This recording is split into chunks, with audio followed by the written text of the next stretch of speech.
This is Tech Talk with Paul and Al, and this is a very fascinating radio. Let's take a look at it, Paul. This is a quickie. Here is a grand Magnavox AM/FM stereo table radio from the 60s. This would have been the finest thing you could get if you were a moneyed person and listened to stereo FM. This is tube type AM/FM stereo, which was unusual in the 60s. And it's got a tube chassis in it, tube tuner. Fascinating thing is, look at the size of the speaker in this. And this has a multiplex unit.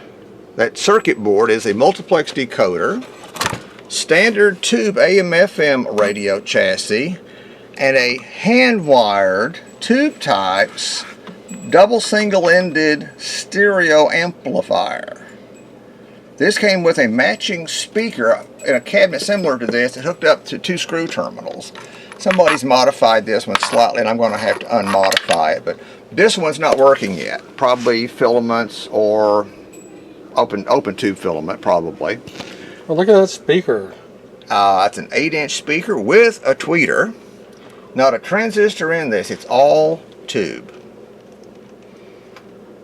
But a tube stereo amplifier. But it sounds beautiful when it works. It sounds wonderful. I've got the transistor version of this, which is very similar, not quite as heavy. But this is the tube version. Probably was made by Magnavox up through 64 or 65. Maybe as late as 66. But this was a piece of work. You had this in your breakfast nook or your dining room or an executive office on the credenza behind your desk.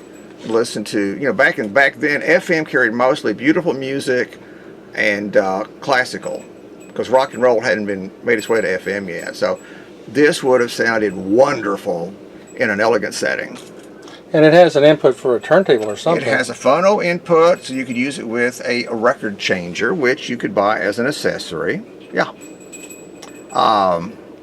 It's a hot chassis radio. A record changer is not a good idea, but we did it. But this came in from one of my stereo customers who says it belonged to some member of his family and he wanted to keep it, and could I fix it? Well, sure, I can fix it.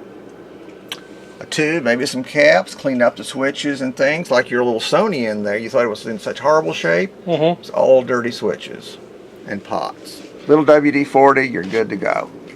So that's going to be a project for one of my slow days. It's model FM-28, nice simple model number. There's the tube lineup. This would have been a separate filament string, 50C5 and 12AX7 adds up to 112. So this and this would have been 2 separate filament strings. May have been 3 actually. There was the FM tuner, the multiplex unit, and the IF strip. And it's awfully well built. It was beautifully built in Indiana, I think. The factory was still in Indiana in those days. Never going to be made again. No, those were the days. Well, thank you, Paul. You're welcome. We'll have this in running someday, and I'll show you how it sounds.